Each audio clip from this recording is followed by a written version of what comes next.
Teen Mom alum, Jenelle Evans is claiming that her face was battered by her ex. She has had a history of dangerously toxic romances, but which one did this to her? More so, what did she do when this all went down? Keep reading for further details. Since she started on Teen Mom, Jenelle Evans has not made the best decisions when it came to partners. She had turned her son, Jace, over to her mother, Barbara, as she cared more about partying and boys than being a parent. Jenelle was in a dysfunctional relationship with Kiefer Delp, who Barbara could not stand. She then married Cortland Rogers while deep into her heroin addiction. The two split shortly after tying the knot with Jenelle having an abortion during this time. She moved on quickly to Nathan Griffith, and they learned they were expecting a baby. They proceeded to get engaged, but unfortunately, Nathan was arrested on domestic violence charges. That ended their romance, and so she found David Eason. They had a daughter, Ensley, and got married, but he ultimately killed the family dog. This caused her to get fired from MTV, but she stayed with him until early 2024. She had regained custody of Jace in 2023, and David was not a safe person for any of them to be around. Jenelle called it quits and moved to Las Vegas, starting up another toxic romance with August Keene. Now, she is alleging August beat her during a January 2024 altercation. According to The Sun, Jenelle Evans told the police that she and August had gotten into a fight on January 18th. They were having a birthday party at a friend's home when she alleged he was drinking. The two fought, and then he supposedly left with her purse. Due to the altercation, Jenelle stated her face was left bruised. Additionally, she noted that she has been trying to get a hold of August so she could get her stuff back. He has filed a restraining order in response to this. With August Keene's restraining order against Jenelle Evans, he stated this: "Jenelle not only made the decision to accuse me of serious accusations, but she set out on a smear hate campaign against me that hurt those around me that love and care for me." Allegedly, Jenelle was also set to file a restraining order against August, but that has not come up just yet. This relationship has been on and off while also being extremely combative. She has accused August of being unfaithful, and then they will be posting how much they love each other just days later. However, he had called the police against Jenelle for being drunk and violent. CPS allegedly had come out to check on the situation, but nothing has come of it. Jenelle did relocate her son, Kaiser, to Tennessee for a brief time after the incident, but then promptly brought him back home. Do you believe what Jenelle is saying, or do you think she thrives off of the drama? Leah has found her voice and is speaking out about how she feels. Leah Shirley is speaking up for herself. The 16-year-old catches up with fellow teen mom. The next chapter personality, Cheyenne Floyd Davis, during a birthday party for Jay Klein's daughter, Chloe. As little sister Emily played with other kids, the teen shared the latest in her life. After Lee mentions that stepmom Christina Shirley was the one who taught her how to drive, Cheyenne says, "You guys have a good relationship, from what I can tell." She then asks if Lee's friends know that she's on TV. "Oh yeah, people come up to me and they say stuff about Amber," the teen says. "They just know what's happened and stuff." Cheyenne asks if Leah has spoken to Amber, to which Leah says, "Not really.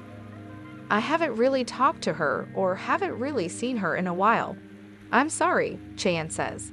"It's fine. I don't really care anymore. I kind of want Christina to adopt me. I've been wanting it for a while. Just because Christina's been there for me since I was in kindergarten and even before that too." Leah also noted that when her biological mom is around, she acts like everything is perfectly fine. It's like, "I haven't seen you in months. Why are you talking to me like this?" Cheyenne asks if Leah's ever told Amber how she feels. The teen admits she hasn't because "I'm scared to." Obviously, she has a lot of different things going on, lots of difficulties. "I just feel like I can't handle it. I wish I could." "You're a kid and you shouldn't have to," Cheyenne replies. "Maybe one day, hopefully you guys are able to at least talk and you're able to at least explain how you feel, not to hurt her feelings, but so that you at least get to have your voice. In a confessional, the mom of 2, who is trying for baby No. 3 throughout the season, says the situation is unfortunate and sad. Because Leah seems like such a great kid, and I could not imagine not showing up for Ryder, and there's nobody that could keep me from showing up for Ryder, nobody. Nothing, Cheyenne says. These past few weeks of dealing with Ryder's health, dealing with fertility issues, it's really hard to understand. I would be at their house damn near every day, trying to fight for my relationship with my child. The co-parents are making sure the rules are clear as the twins embark on a new experience. Corey Sims has a good sense of humor while he's talking to his daughters about expectations. The father of 3, who shares twin daughters Aliana and Aaliyah, 15, with ex-Leah Messer, picks the girls up from a day at school on the Thursday, February 27 episode of Teen Mom, the next chapter. He then shares some thoughts about their upcoming homecoming dance. So for the dance, you know the basic dad rules of be good. Don't do nothing you shouldn't do. Don't feel pressured into doing something that you shouldn't do, that you know you shouldn't do, Corey tells the twins. Hands above the waist, stand at least a half a foot, probably apart. We're not twerking. We're not grinding, he says, laughing. Aaliyah jokingly says, hey, I'm gonna twerk. We're not. This is not the club. This is a high school dance, Corey says with a smirk, before adding, hi Ali, I'm talking to you mostly. At home, Leah was also thinking about what the milestone moment meant. It's the twins' homecoming week. The first dance I went to was my junior year prom. I had just started dating Corey, and I'm 99% sure that's when the twins were made. And it is 100% my goal to make sure that Ali and Aaliyah do not have that same experience that I did. In addition to the twins, Leah shares daughter Adeline, 11, with ex-Jeremy Calvert. Corey is also dad to daughter Remy, 9, with wife Miranda. Another recent episode saw the co-parents teaming up to talk to Aliana about the importance of using her wheelchair. We've taught her to use her voice so much. This is where I think we're going to have a lot of tornadoes, little twisters, pop up. She's gonna say, well, y'all said to use my voice, and now I'm using my voice, and y'all's not listening, Corey said of their little girl. That is so hard because she hasn't accepted that she has muscular dystrophy yet. So if I tell her, you won't be walking behind people, or people won't be helping you, she's like, well, I won't ask for nothing. Lee agreed. She's very strong-willed, and I love that. Kailyn Lowry would like to issue a correction. On more than one semi-recent occasion, the former Teen Mom 2-star has said she was done having kids.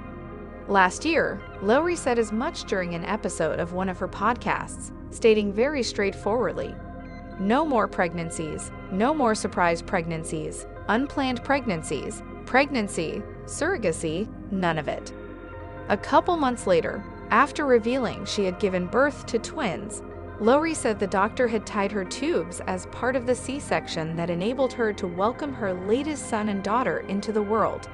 Kailyn has also said, meanwhile, that her boyfriend Elijah had gotten a vasectomy. So there we have it, right?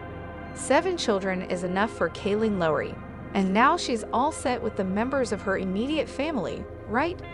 Well, maybe not, as it turns out. Would I adopt a child? Maybe I would explore an opportunity like that, Lowry said on her barely famous podcast a short time ago. Maybe not even adopt, but maybe foster a child. I feel like that would be more of something that I would entertain more than IVF or something, because that feels like a lot. And I don't know, I would rather help another child that needs a home than bring another one in. I think 7 is a lot. Most people would agree that 7 is a lot. Most would also agree that fostering a child in need is also a very admirable decision. As cited above, the Teen Mom alum welcomed twins Verse and Valley last fall with Elijah Scott. The two also share son Rio, 15 months. But that's far from all. Lowry is also mom to Creed, 3, and Lux, with ex Chris Lopez, son Lincoln with ex Javi Marican, and son Isaac with ex Joe Rivera. Kailyn has tried to explain in the past how she juggles such a household, but has also confessed that having this many kids is pretty darn challenging. If you include live births and miscarriages, Lori has been pregnant for over a decade of her life. She's only 32 years old, and she initially stated that she isn't interested in IVF. "I personally am not willing to put my body through it. I don't want to deal with the hormones," she said on air. "I get it, that's some people's only option, but for me, personally, I would rather explore the idea of adoption, foster, surrogacy." Now, however, she appears to have had a change of heart on that topic. "One day I'm like, Oak, I'm definitely done. Yesterday, one of my girlfriends and I were laughing at wrestling, talking about we're definitely done," Kailyn told E! News on September 22. "You think you're done, and then you have these last squishy moments," Kailyn continued. "I remember going through the twins' 3-month clothing, and I'm like, this is the last time I'm ever going to do this. Are we sure we're done? But if you asked me 2 days ago, Elijah and I might have been planning to do IVF or something, I don't know." Kailyn went on to state that she often thinks she's done having, but then changes her mind during sentimental moments. "You think you're done, and then you have these last swishy moments," the former reality star continued.